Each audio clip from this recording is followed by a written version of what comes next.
भारत, खबर भारत की। मेरे भोले दया करना। शिव स्तुति के लिए नई पहचान बनाने वाला एक ऐसा धाम जहां कोई ज्योतिर्लिंग तो नहीं है, लेकिन लाखों की संख्या में श्रद्धालु यहां आते हैं। कारण है पंडित प्रदीप मिश्रा के धाम से मिलने वाला चमत्कारी रुद्राक्ष। जिस रुद्राक्ष की पूरे देश में चर्चा हो रही है, उसने सीहोर की इकोनॉमी बदल दी है। आइए जानते हैं कि इस बदलाव की शुरुआत कैसे हुई। करीब 2 साल पहले पंडित प्रदीप मिश्रा ने नापरा खेड़ी गाँव के पास 52 एकड़ जमीन खरीदकर कुबेरेश्वर धाम का विस्तार किया। अब धाम का विस्तार हुआ तो जाहिर सी बात है यहाँ लोग आएंगे ही, उनके खाने पीने ठहरने की व्यवस्था होगी। ऐसे में स्थानीय लोग खेती की जमीन पर बिजनेस के उद्देश्य से होटल और रेस्टोरेंट बना रहे हैं। हमारे पास है 150 बेड है। 150 बेड किस पैसे किराया लेंगे? 250। उसमें नहाना रहना और लेट बात और खाने का अलग। जमीन के अलावा रुद्राक्ष की मालाएं, पूजा पाठ का सामान जैसे बेलपत्र, धतूरा और नारियल की डिमांड बढ़ने लगी। इसके अलावा लोगों ने रुद्राक्ष महोत्सव के लिए अपने खेतों में ही प्राइवेट पार्किंग बना ली।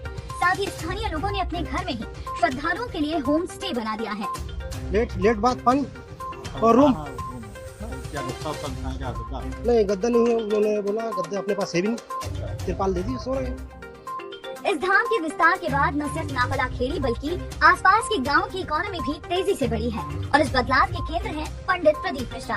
10 साल पहले तक प्राइवेट स्कूल का एक टीचर जब पंडिताई करने लगा तो उस क्षेत्र का अर्थशास्त्र बदला। एक इंटरव्यू में उन्होंने बताया कि वो साधारण गरीब परिवार से आते थे। उनके पिता चने का ठेला लगाते थे।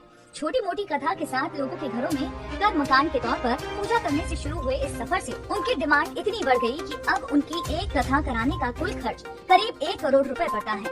इसमें अकेले पंडित प्रदीप मिश्रा की फीस 21 से 51 लाख रुपए के बीच होती है। यहाँ की व्यवस्था की बात करें तो यहाँ का प्रबंधन श्री विठलेश सेवा समिति कराती है। मंदिर के प्रबंधन, भोजनशालाएं और दूसरी व्यवस्थाओं के लिए यहाँ दान दक्षिणा लेने की पूरी व्यवस्था बनाई गई है। शिवलिंग आकार के 4 फीट के बड़े बड़े दान पत्र रखे गए हैं। अब पंडित प्रदीप मिश्रा की फैन फॉलोइंग ऐसी है कि रुद्राक्ष महोत्सव के दौरान ये पात्र एक ही दिन में भर गए।